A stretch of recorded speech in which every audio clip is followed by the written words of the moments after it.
ইরানে গুলিতে ভূপাতিত মার্কিন F-15 যুদ্ধবিমানের দ্বিতীয় ক্রুকে উদ্ধারে পরিচালিত তল্লাশি অভিযান চলাকালে ইরানের সেনাদের সঙ্গে মার্কিন বাহিনীর সংঘর্ষ হয় বলে জানতে পেরেছে বিবিসি। ওই ক্রুকে আহত অবস্থায় উদ্ধার করা হয়েছে বলে রোববার জানিয়েছেন ডোনাল্ড ট্রাম্প। তবে তিনি গোলাগুলিতে নন, বরং বিমান ভূপাতিত হওয়ার সময় আহত হন বলে প্রাথমিকভাবে জানা যাচ্ছে। তল্লাশি অভিযানে ডজনেরও বেশি যুদ্ধবিমান অংশ নিয়েছিল বলে যুক্তরাষ্ট্রের পক্ষ থেকে জানানো হয়েছে। তবে অভিযানে মার্কিন সেনাদের কেউ হতাহত হননি বলে দাবি করেছেন ট্রাম্প। তবে ইরান বলছে, মার্কিন ক্রুর সন্ধান পেতে তল্লাশি চালানোর সময় একটি মার্কিন ড্রোন গুলি করে ভূপাতিত করা হয়েছে। এছাড়া গত শুক্রবারের ভিডিও ফুটেজে দেখা গেছে কয়েকজন ব্যক্তি যুক্তরাষ্ট্রের ব্ল্যাক হক হেলিকপ্টার লক্ষ্য করে গুলি চালাচ্ছেন।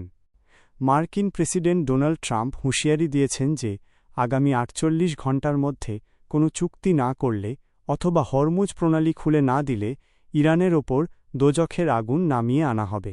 ইরানের শীর্ষ যৌথ সামরিক কমান্ড দাবি করেছে যে শুক্রবার দুটি মার্কিন যুদ্ধবিমান ভূপাতিত করার পেছনে তাদের অত্যাধুনিক ও নতুন আকাশ প্রতিরক্ষা ব্যবস্থা কাজ করেছে।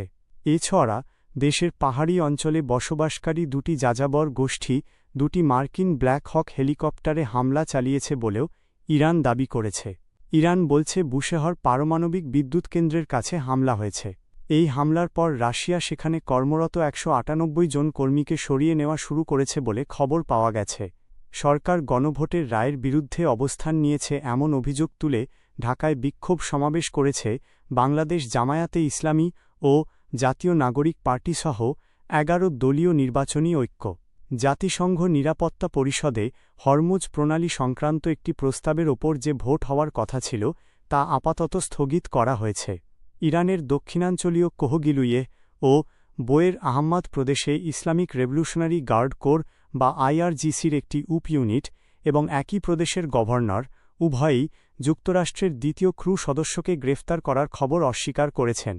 গুলি করে ভূপাতিত করা যুক্তরাষ্ট্রের যুদ্ধবিমানের ক্রু সদস্যকে আটক করতে পারা ইরানের জন্য বড় পুরস্কার হবে বলে মন্তব্য করেছেন মার্কিন একজন বিশেষজ্ঞ। ঢাকার কেরানীগঞ্জে একটি গ্যাসলাইটার তৈরির কারখানা অগ্নিকাণ্ডের পর 5 জনের মরদেহ উদ্ধার করা হয়েছে বলে জানিয়েছে ফায়ার সার্ভিস। কারখানাটিতে আগুন নেভানোর পর্যাপ্ত ব্যবস্থা ছিল না বলেও জানানো হয়েছে।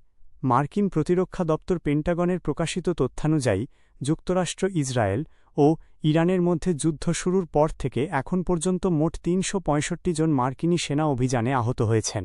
ইরানের দক্ষিণাঞ্চলীয় খুজেস্তান প্রদেশের মাহসার পেট্রোকেমিক্যাল কমপ্লেক্সে বড় ধরনের হামলা চালানো হয়েছে বলে জানিয়েছেন ওই অঞ্চলের গভর্নরের নিরাপত্তা বিষয়ক উপপ্রধান ওয়ালিউল্লাহ হায়াত।